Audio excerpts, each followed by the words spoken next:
Hey, I am Jake from the Fireside Tattoo Network, and welcome to another episode of Fireside Technique. Today isn't really a drawing or tattoo technique type episode, it is a product review episode. We just don't have another category to put those in just yet because there are only a handful of them. But they tend to get pretty good feedback. People seem to like them, so I thought we would do a new one. It has been a while. So today we're going to tackle the subject of ink caps. When I started tattooing, ink caps were when I started tattooing. When I started tattooing, probably when you started tattooing, this is what ink caps looked like that right there. And that was about your options. Sometimes you could get them in red or something like that. Nowadays, there are tons of different types of ink caps, ink palettes with built-in rinse cups and everything in between. I'm going to do a quick review on quick caps and on Hive Caps. I just grabbed these two. I thought I wanted to try them both out. They're pretty cool looking. I've been using them now, I don't know, maybe a month or two. I've been going back and forth just trying them out, seeing what I thought about them. So I'll start, since we all kind of evaluate things on price whenever we're looking at them anyways, I'll start with pricing.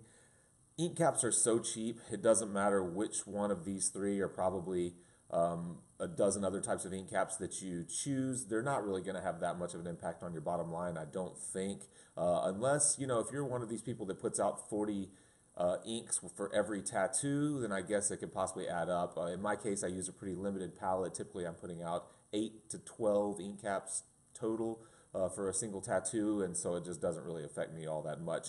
I'll start with the Hive Caps here when it comes to pricing. This is a bag of 50 pieces, and it costs $8 on Kingpin's website. A piece is a little bit deceptive because this is one piece. It actually has 8 caps, although you would only really use 4 of the 8 because on this side you have a larger ink cap and on this side you have a smaller. But if you fill these up, you're probably not going to turn it over and fill these up. So I'm going to say that one piece is 4 ink caps for the purpose of pricing this. So at $8 for 50 pieces, it turns out to be around 4 cents per cap, 4 cents per actual cap that you would put ink in. So now I'll move on to quick caps. The quick caps here come in a sheet like this, and they all stack nice and neat. And this is actually 1,000 caps, and it sells for about $30 for 1,000 on Kingpin's website, which averages out to right around 3 cents per cap. So, like I was saying before, you're talking about 4 cents here and 3 cents here. It really doesn't matter all that much when you're talking about pennies.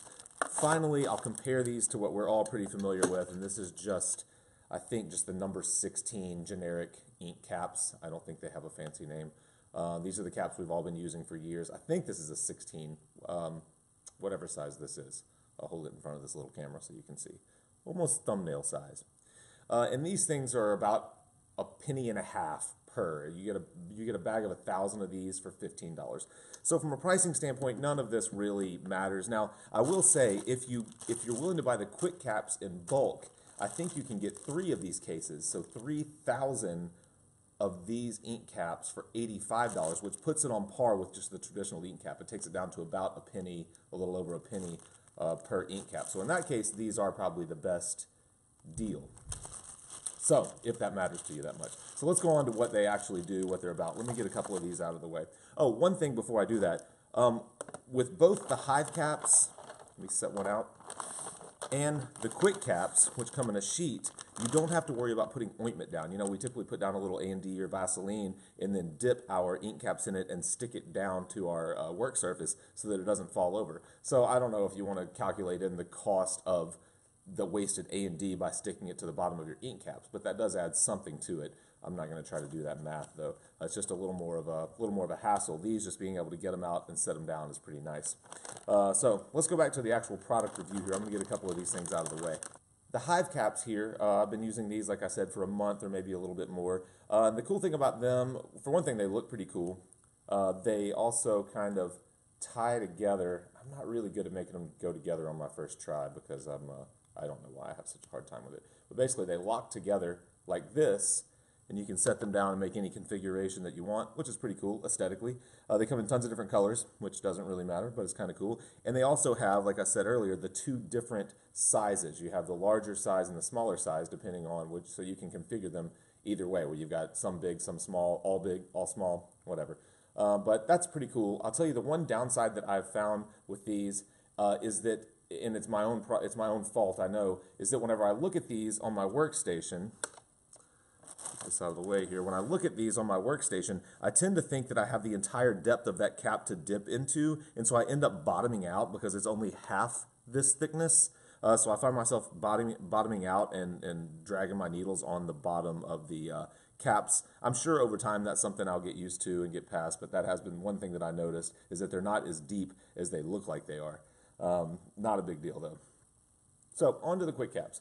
The quick caps come in a sheet that looks like this. Once you remove them from the package, it's kind of flexible, bendy plastic. They're all attached by these little tabs here, and you can cut these down with a pair of scissors to whatever configuration you need, however many caps you need for that tattoo. Drop it on your workstation and you're ready to go. Haven't had any issue out of those either. They've got a little raised trough kind of thing that keeps the ink from running over onto your workstation, which is pretty cool. So which of these would I buy if I only got to choose one, or which ones do I prefer?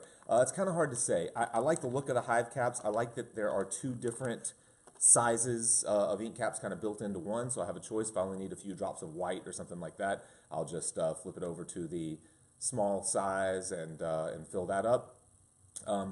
If I were traveling a lot, or if space was a concern, if I'm in a small studio, I would probably lean towards the quick caps, because you have to think, this is 1,000 quick caps that compress this size. This is 200 Hive Caps that takes up basically the same amount of room. So if I were going to conventions a lot, I would probably opt for these guys. Of course, there's no issue with just sticking with the traditional ink caps that we've used forever. They hold ink as well as either of these, so they're probably fine too. If there's another type of cap that you prefer, that you're using, and you think it's superior to these in any way, make sure to leave a comment or shoot an email or something like that and let us know. Maybe we'll review it. If you have a product like these, or any tattoo-related product that you would like for us to review, shoot it on over. Shoot me an email, jake@firesidetattoo.com, and we'll see if we can put together a nice unbiased review for you. Speaking of unbiased, I should say, I bought all of this. I'm not represented. Fireside is not affiliated with Quick Caps, Hive Caps, traditional caps, Kingpin, anyone like that. We just put this out in an effort to help you guys, give you the best information that we can. And thanks, as always, for supporting what we do, and we'll see you next time.